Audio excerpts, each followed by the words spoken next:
So talking a bit more about Malaysia now. So from Dracona 499, what are your favourite things about Malaysia? Oh, the first thing that comes to any Malaysian's mind is the food. Of course. Of course. And then the weather, the heat. I didn't mind the heat. I didn't mind the humidity. A lot of people complain about it, but I'm happy there. Yeah? Okay. So on that same thought, from Miwio, seeing as it's durian season and the smell is wafting up my nose, have you had any durian yet? Do you miss durian when you're out of Malaysia? I certainly do. I would not eat any durian outside Malaysia. Yeah, she's a total durian snob, because there is a supermarket that sells it here, but it's from Thailand. The Thailand durians are different from our Malaysian durians. How? Especially from Penang, just down the road from me where there are durian plantations. You just go there and get them when they just plop down. I guess, because it's fresh. It's fresh and it's got different types. Yeah. The ones from Thailand could be a bit drier, could be a bit less sweet. Don't shoot me, Thai people. But you're not allowed to eat it in Penang. Well, at least IE says you're not allowed to eat it. Yeah, that's when I was living with my sister, but I have my own flat, so I'm fine. Yeah, but don't we have do we not have flat regulations about... Of course not. No. It's only hotels, so you can't do it. Only hotels. Okay. I put mine in the fridge, by the way. Very nice when it's chill. Of course, her father complained that his beer smelled of durian, but so what? So what? It's beer flavoured durian. I did manage to get to eat some before I came back in May, at the beginning of season. Yeah. But it wasn't that brilliant then. Of course, there is a glut on now. Oh, I really miss it. Do you know what I miss? Mangosteen. Yeah. I love mangosteen, and they have none here. And jackfruit. Okay. And starfruit. I don't like jackfruit. I like champadak. Well, because I like the jackfruit from the man who's at the Pasar Malam, the night market. He's in the same place every single year I go back. He's still there? He must have been there for the last 10, 15 years now. And I just feel like I'm home when I go back and I see him at the Pasar Malam and I get some jackfruit from him. It just feels like, yeah, I'm back. Well, you'll be back there in a few weeks' time, 2 or 3 weeks' time. So you can, eat to your heart's content. Yeah, totally. So from YC Meg again, what is your favourite Malaysian dish to cook? I don't really like to cook. I am a good cook, but doesn't mean that I like to cook. I like to eat. And obviously it's the Hokkien mee, which I like, and curry mee. Yeah. So these are... the hawker food. So street food. And curry mee and Hokkien mee is prawn-based broth, spicy broth with noodles, egg noodles and vermicelli, and various things in it. But yeah. But you always argue with me because I want to go for the curry mee from the place down the road, but you say that that's terrible one. Which is terrible, it's rubbish. See, this is what Malaysian people do. I'll tell you a few places to go to next time. This is what Malaysian people do, though, about food, is that you'll say, oh, I really like eating such and such at this place, and they're like, yeah, it's no good, you go this one. So from Rory Calhoun, can Kim cook as well as you? She's a pretty good cook, but obviously not as good as me. I've got a lot more years of experience, That's the first time she's told me I'm a good cook. She still hasn't cooked me a decent meal yet since we moved in. Well, I've been busy. 1 month we've been here. Over a month. I cook all the time. I've been busy paying the bills, which have doubled since you've moved in. Really? But I think the thing is, though, you cook way better, well, everything. But I cook Japanese food. When? I'm still waiting. So from Calazores, is your mum as big a reader as you? I would say yes. Bigger. I do read a lot. I did. But you read a lot of trash. No.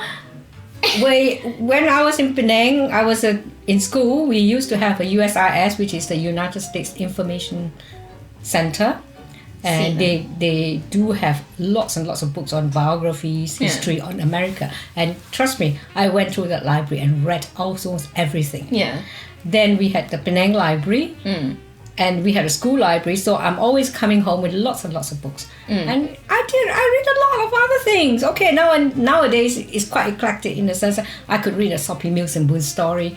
Then we'll go into sci-fi, vampires, serial killers. But you turned your nose up at my bookcase. I couldn't understand your books. Well, yeah, because you don't like Murakami, no, the Japanese writer. Terry Pratchett. What do you mean you don't like Terry Pratchett? I never could get into his books. I'm sorry. That is quite the revelation. I didn't realise you didn't like Terry Pratchett. Since when do you see me touching your books and Terry Pratchett? I don't know, I thought you read them all. No. Fine. Yeah. Put that under suspicious. Wow, I feel traumatized. I have tried that Japanese guy, I tried 2 books. After 2 pages, 2 chapters, I don't understand this, so I just put it away. Well, let me leave you a secret. I don't understand it either, but you kind of just go with it. So from This Is Misa Zen, what was being a midwife like on a typical day or case-to-case basis? It's very different. It depends on how early in labour they come in, or which aspect you're doing, either it's antenatal or during birth or afterwards. I liked it. I enjoyed being a midwife. So you've been a midwife in various different countries. Which was the best country to be a midwife in? I had a lot of experience gained when I was working in Abu Dhabi, in the sense that it was a hospital where all races came together to have their babies. Yeah. So you have, the Western French, the Americans, the Brits. Then you have different tribes of Arabs, local Abu Dhabians, Yemenis, Omanis, Syrians, Egyptians. Then you have the Pakistanis, the Afghanis, whatever. People from Afghanistan. Yeah. And then you've got the Indians. Yeah. And it's quite fascinating how they all react differently. And, it's interesting. You were saying about pain thresholds. Yes, the pain thresholds, which I admire most, were local Abu Dhabians and Yemenis, Omanis. Because maybe the history goes back to when they would come in from the deserts. So over there, in the desert, you do not have all the facilities. And life is hard. Yeah. So to them, this is just get on with it and do it. Yeah. Whereas the Westerners were like, give me all the drugs. From Desiree55, what traits would you say that Kim has picked up from you? Your sarcasm? Probably. Well, probably your love of books. My love of books. And food. Temperament, because sometimes we do tend to clash a lot. We do. Because I think we're she pouts and sulks when she doesn't get her way. We used to call this, didn't you? The Kimberly pout.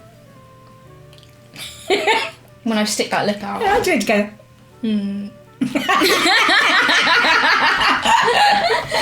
But fortunately, she's also have a few of her father's traits, so she's not as hot-tempered as me. I don't know. Well, he is a redhead, isn't he? Yeah. But it's kind of simmers until it explodes. Yeah. Whereas I tend to blow up and then get it over and done with. So you've got me coming and going between you and Dad. Because you can carry on and on and on sometimes, but then you do blow up more often than your father does. It's called passion, Mum. It's passionate. And you like good food. Yeah. So that's like something else. I mean, you always had a very discerning taste. I remember we tend to do steam baths, and I remember once I couldn't get it, and I got grey mullet. You were probably about 5 or 6 years old, and you turn around and say, "Mummy, you're cheating. That is not sea bass." Oh my God! How many kids that age could tell the difference between sea bass and grey mullet? That's amazing. And then once I got I bought what I thought was smoked salmon. Yeah. It turned out to be smoked trout, and you could tell me off. You told me off for not giving you salmon. When I was a kid? Yes. Oh my God, that's brilliant. That's brilliant. So from Dr. D to Kim's mum, if you were to have a full-time YouTube channel, what would it be about and what kind of videos would you make? I don't really want to go there. It's too public. You're on it right now. Well, this is a one-off for you, really. So you wouldn't be tempted? Pension funds, no? You wouldn't be tempted to be like, I don't know, no, Nano Sands' mum? Are you doing a travel program? Yeah. When people pay me to go to all these luxury hotels, spas, food, You just want to be pampered. Yes, why not? Pretty much. I think I'm entitled to it now, don't you? Hello. It's fair enough. Been at this for a long time. Time to enjoy myself now. Especially when I have a daughter like you who can support me. Yeah. From Caroline Nilora C. Okay. What was Kim's first word and in which language? Oh, very good. I knew you'd like this one. No! You got the gesture right. No. How old was I when I did that? Like, I don't know what age you're meant to be when you start speaking. Probably 1 year old, probably. What was I doing? What had you done that I was like, no, or... Because I always tell you off when you want to do things. I said no, so the first thing you learned was no. No. We were in Norway, I remember. You were only 1 year old. And on the fridge, we used to have animals. Yeah. And the first word I tried to teach you how to say was hippopotamus. Yeah. And you were good on it. Hippopotamus. Hippopotamus. Yes. Hippopotamus. But you could never say yellow because it was always lello. Yellow. Yeah. Yellow. Yeah. Wellow. Yellow. Lello, you said. Lello. But your first long word was hippopotamus. Hippopotamus. Can't spell it. But you tried to teach me Mandarin when I was young, remember? We did go through a bit when you had... no, it was Hokkien. Hokkien. But somewhere along the line, unfortunately, we seem to have lost the will to continue. It's just that because I don't live there, so I'm not surrounded by it. Also, it's a very hard... Because Hokkien is only native to Penang and Singapore. So even trying to find ways to learn it online and with the various modern ways to do it is very difficult. And you were saying as well that the Hokkien in Singapore is different to the one Hokkien in Penang. So, and the fact is also being overseas Chinese, you tend to speak Cantonese. But it's no point trying to teach you Cantonese and you go home and speak to my family, especially my mother, in Cantonese. Although she could understand it, we all could understand it. Yeah. But, it would be sort of laughed out of the house, the family. Come your daughter speaking Cantonese. Yeah. Okay. Mandarin maybe, because then we all speak Mandarin as well. Yeah. But I did learn a lot of that. But it's just hard to practice these languages because you're not in the country. Yeah. Which is always, I always wanted you to go and do a sabbatical and go to Shanghai University. For the record, Mum wants me to do a sabbatical now. She wants me to stop this YouTube lark and go to a university in Shanghai or Beijing for a year to learn Mandarin. So if I disappear for a year... then I get to go as well. Yeah, exactly. You just want to go back. So from G Jinxed, what is your favourite photo of Kim as an adorable little kid if she lets you show it? Haha. Okay. That was when we were in Central Park. In those days when she allowed me to dress her. And she had long hair with all different colours of ribbons braided in her hair. And she's got a hand in her pocket and she was walking down away from us. And it was beautiful. Lovely. I'll try and find it. Yeah. Didn't I have light up shoes? Our stuff is in storage. Yeah. Didn't I have light up shoes as well? Yeah, I had light up shoes then. With the flashing wheels. Yes. We were going through a cave and we could keep track on you when you were tick, tick, tick, so we could follow the light. So from Random Hypnotica, what's your favourite memory of you and Kim together? I'm curious about this one. Okay, that was when we were on the holiday resort in Australia. Tangalooma. Whale watching. Yeah. And we had this chalet we were staying in. Yeah. On the first day, a few hours relented, you came saying, Mom, I've only been here a couple of hours and I've met 20 Australian guys. Whoa! I thought that was a favourite moment. Hello? How old was I? You were very young. 10, 12, maybe? No. Oh my God. Yeah. And I was already out, guy hunting. Yeah, chip off the old block, Wow.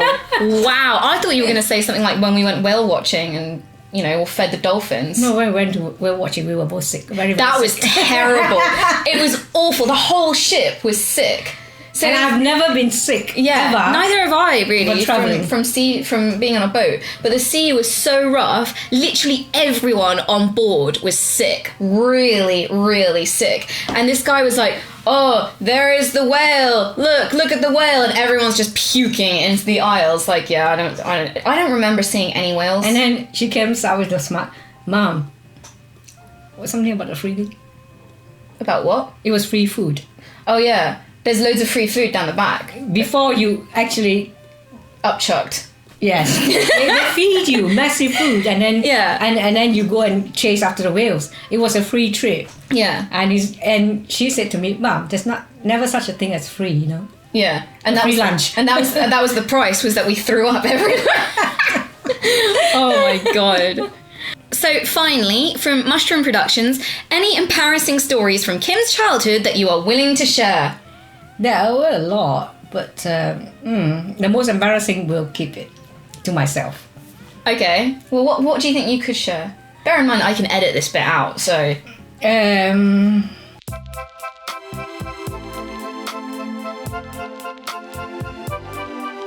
That's hilarious. I remember that. Oh my god. Do you know what I thought you were going to say?